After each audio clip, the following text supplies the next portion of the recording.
I was born and raised in the Canary Islands, a tiny Spanish archipelago off the African coast. They call them the Fortunate Islands because the weather is always fair year-round. I'm not even kidding, in the summers it's considered a heat wave if it goes up to 90 degrees Fahrenheit, which is about 30 Celsius. In the winters, it will not go below 50 degrees, it just won't, and which is 10 degrees Celsius. I did not truly appreciate any of that when growing up because I couldn't imagine a world where it didn't work like that. Did you know, by the way, that this is where Christopher Columbus set sail for the Americas? It's true!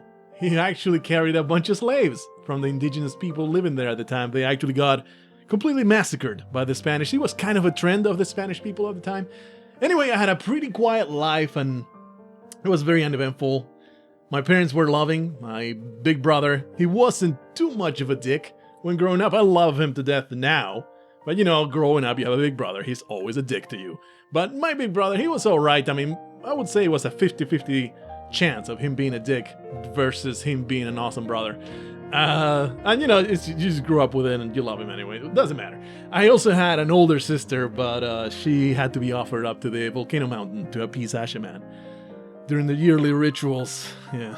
Don't feel bad for it though, because bitch lived 16 years of luxury before being tossed into that crater. So, you know, one thing pays out for the other.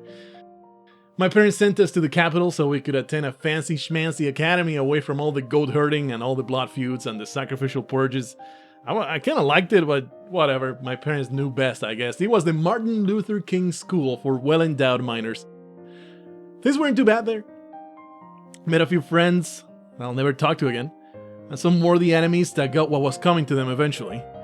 I was chubby, I was socially inept, but a computer nerd. I grew up with computers. My father always just had computers around. He was a programmer. He still is. He's retired, whatever. So I grew up with computers. So I was a massive computer nerd and a good student to boot. So I got a bit of respect for that. In fact, it was kind of like my saving grace from falling into the death pit that is social outcastness. There was a group of kids though that would often pick on me, mostly about my weight and how bad I was at soccer, which in Spain is a huge deal. It has a huge impact on your school social status. I mean, soccer and life are two things intertwined. You cannot separate them in Spain. You will always be bombarded with freaking soccer. I hated soccer with a passion. And I also hated their guts, those assholes. They taught me what true, honest hatred for somebody entails. So I bided my time until my late teens, and then killed them all one by one in their sleep.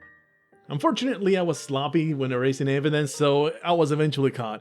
Due to the atrocious and gruesome nature of the crimes, they tried me as an adult. Yeah, I was sentenced to life in prison. So, you know, I couldn't have that. There was no way I could just settle for that, so I had to get out somehow. So I made a pact with Shaglaroth, the Eternal. In exchange for 7 innocent souls, the Great Defiler set me up in a remote location in the US, all the way up in North Pole, Alaska, where I would start anew along with a similarly forfeit life partner. She was kinda cute, and due to her own unholy commitments, she was contractually obligated to like me, so it worked out pretty well. We pretty much hit it off after that. It was real nice. Since it would take a while to pick out the 7 victims and prepare them for proper ritual harvest, I had to blend in with society, so I got a job working for the US Postal Service. You wouldn't believe. I mean, it's unreal, the amount of chaos servants embedded in that organization. And again, you probably would, won't you? To get my mind off the heinous service I must perform for Shaglaroth, I play a lot of video games, so I figured it would be cool to record it and share it on YouTube. And that's why you're watching this stuff right now. I consider it an invaluable part of my life nowadays, because every moment I spend doing this is a moment I don't have to be alone with my memories. So that's how I got to my present situation. If you like this story of my life, you know, be sure, I hate to ask for this stuff, but if you like the story of my life, be sure to drop all semblance of hope and subscribe to the dark rites of the one true Lord Shaglaroth. Maybe if enough of you willingly give up your souls, I'll finally be free from this depraved servitude. For now, it's been a pleasure sharing this with you. Till next we meet, I bid you farewell.